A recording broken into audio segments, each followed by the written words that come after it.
Shalom. Bagaimana kabarnya hari ini? Luar biasa, karena kita punya Tuhan yang luar biasa. Iya, terima kasih. Iya, saudara, hari ini kita akan sama-sama belajar dari firman Tuhan, kitab Ibrani pasal yang ke-12.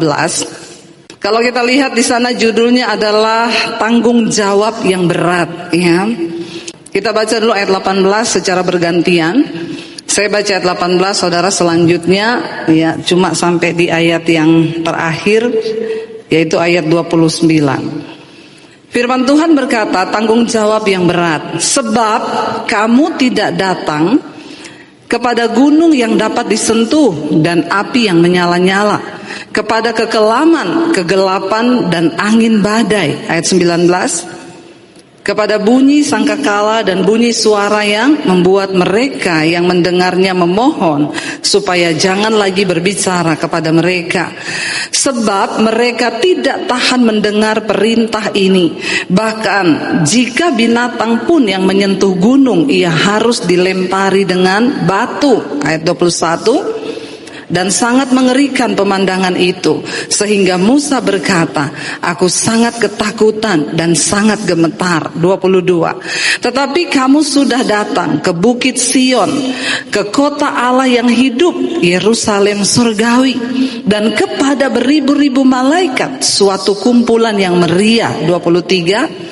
Kepada jemaat anak-anak sulung yang namanya terdaftar di sorga, dan kepada Allah yang menghakimi semua orang, dan kepada roh-roh orang-orang benar yang telah menjadi sempurna, dan kepada Yesus pengantara perjanjian baru, dan kepada darah pemercikan yang berbicara lebih kuat daripada darah Habel. 25. Jagalah supaya kamu jangan menolak Dia yang berfirman. Sebab jikalau mereka yang menolak Dia yang berfirman, menyampaikan firman Allah di bumi, tidak luput, apalagi kita, jika kita berpaling dari Dia yang berbicara dari sorga. Ayat 26. Waktu itu suaranya menggoncangkan bumi, tetapi sekarang Ia memberikan janji, satu kali lagi aku akan menggoncangkan bukan hanya bumi saja, melainkan langit juga.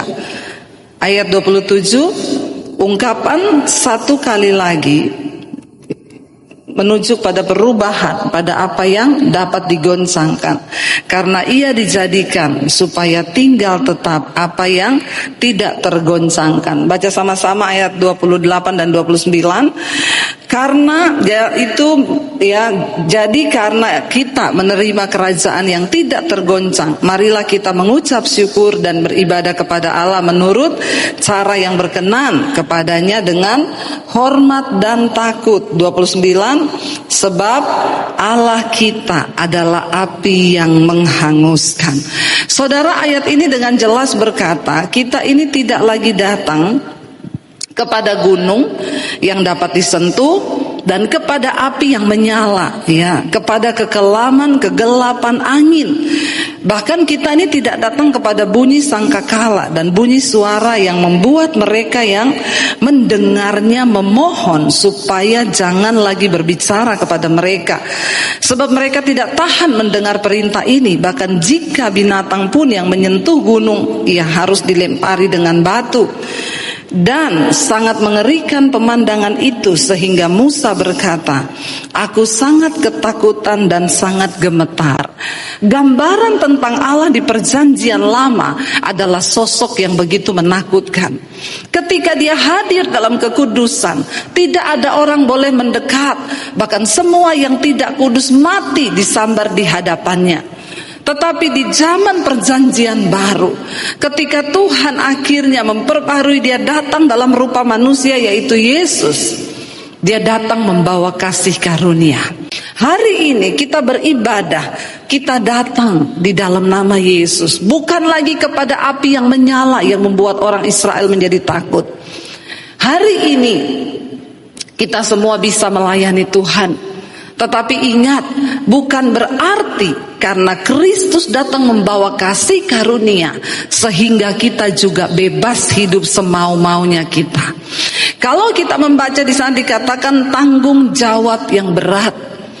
Justru karena Tuhan datang membawa kasih karunia, kita harus sungguh-sungguh menghormati itu. Di sini dikatakan saudara, ya, ayat 25, jagalah supaya kamu jangan menolak Dia yang berfirman. Sebab jikalau mereka yang menolak Dia yang berfirman, menyampaikan firman Allah di bumi, tidak luput, apalagi jika kita berpaling dari Dia yang berbicara dari sorga. Hari ini kita semua mendengarkan firman Tuhan, tapi banyak orang yang hanya mendengar dan mereka tidak mau melakukan. Itu artinya engkau menolak firman Tuhan. Karena goal dari seorang Kristen itu adalah bukan ketika engkau rajin masuk gereja, bukan ketika engkau melayani di atas mimbar, bukan itu goal dari kekristenan. Apa goal dari kekristenan? Waktu hidupmu berubah karena engkau melakukan firman.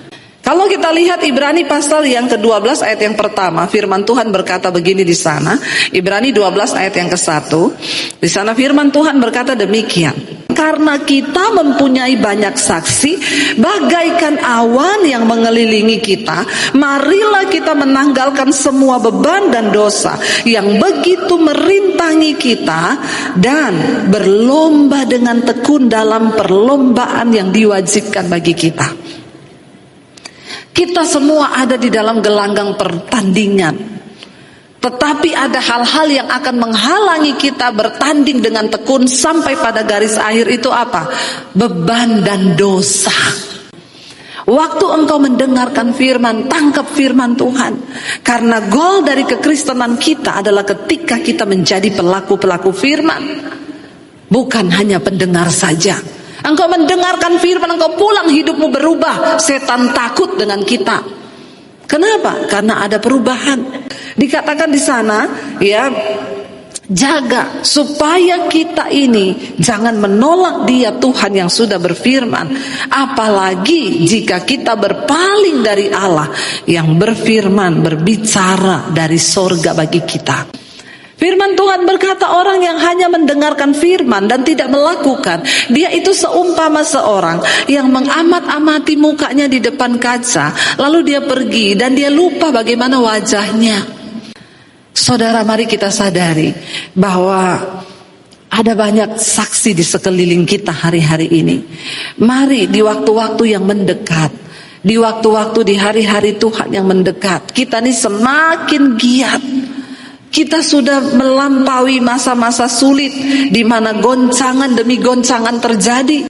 Jangan sampai itu semua sudah berlalu dan hidup kita belum berubah-berubah juga. Ayat ini berkata, waktu itu, ayat 26, suaranya menggoncangkan bumi, tetapi sekarang Ia memberikan janji, satu kali lagi Aku akan menggoncangkan bukan hanya bumi saja, tetapi langit juga. Ungkapan satu kali lagi itu menunjuk kepada perubahan pada apa yang dapat digoncangkan, karena Ia dijadikan supaya tinggal tetap apa yang tidak tergoncangkan. Nah, firman ini berkata, kalau kita lihat ayat yang ke-28, baca sama-sama Ibrani 12 ayat yang ke-28, firman Tuhan berkata di sana, jadi karena kita menerima kerajaan yang tidak tergoncangkan, marilah apa? Kita mengucap syukur dan beribadah kepada Allah menurut apa? Cara yang berkenan kepadanya dengan hormat dan takut, sebab Allah kita adalah api yang menghanguskan. Memang Dia tidak menghanguskan sekarang, tapi satu saat nanti kita semua akan berdiri di hadapan tahta pengadilan Kristus untuk memberikan pertanggungan jawab atas hidup kita di bumi ini. Karena itu kita sekarang, puji Tuhan, haleluya, 12 kali dikatakan memang dunia ini akan digoncang, tetapi saudara dan saya, kita menerima satu kerajaan yang tidak goncangkan, yaitu kerajaan Allah di dalam nama Tuhan Yesus. Karena dari itu, mari kita mengucap syukur kepada Tuhan dan beribadah kepada Allah kita menurut cara yang berkenan kepadanya dengan hormat dan takut. Apa itu ibadah yang sejati? Persembahkanlah tubuhmu sebagai persembahan yang hidup, yang kudus, yang berkenan kepada Allah. Itu ibadahmu yang sejati. Mari kita sama-sama berdoa supaya Tuhan memberikan kita kekuatan terus berubah, saudara. Jangan sampai terlambat. Jangan sampai engkau keluar dari kerajaan yang tidak tergoncang. Hanya orang-orang yang mempersembahkan hidup dan tubuhnya kepada Tuhan dengan cara yang benar, merekalah yang menerima kerajaan yang tidak tergoncangkan itu.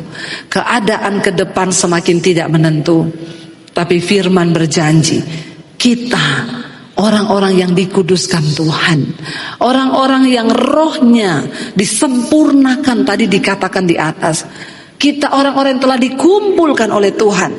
Kita berada di dalam satu kerajaan yang tidak tergoncang. Karena itu sekalipun dunia ini berlalu, kita tidak perlu takut. Ada jaminan hidup di dalam kekekalan bersama dengan Tuhan Bapa kita yang memberikan kita janji ya dan amin, dan Dia tidak pernah berubah. Kita bersyukur kasih karunia Kristus datang dalam hidup kita sehingga kita boleh diterima menjadi kumpulan orang-orang yang dibenarkan. Tapi ingat, ini sebuah tanggung jawab yang berat. Jangan sampai kita menolak firman Tuhan. Katakan hari ini, Tuhan, kami mau menjadi pelaku-pelaku firman-Mu. Kami mengucap syukur diterima menjadi anak-anak Allah. Sebagai suami-suami kami mau hidup berkenan. Sebagai istri kami mau hidup berkenan.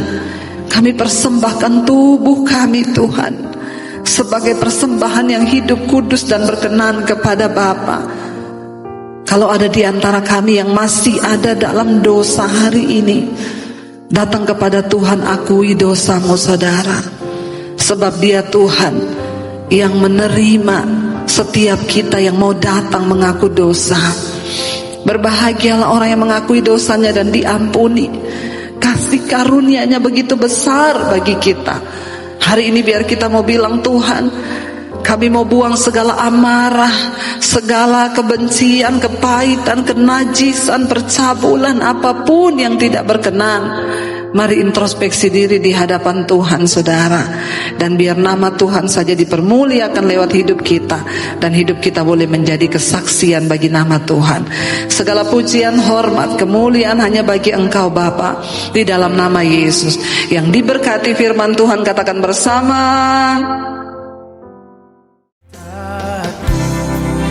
Sesalkan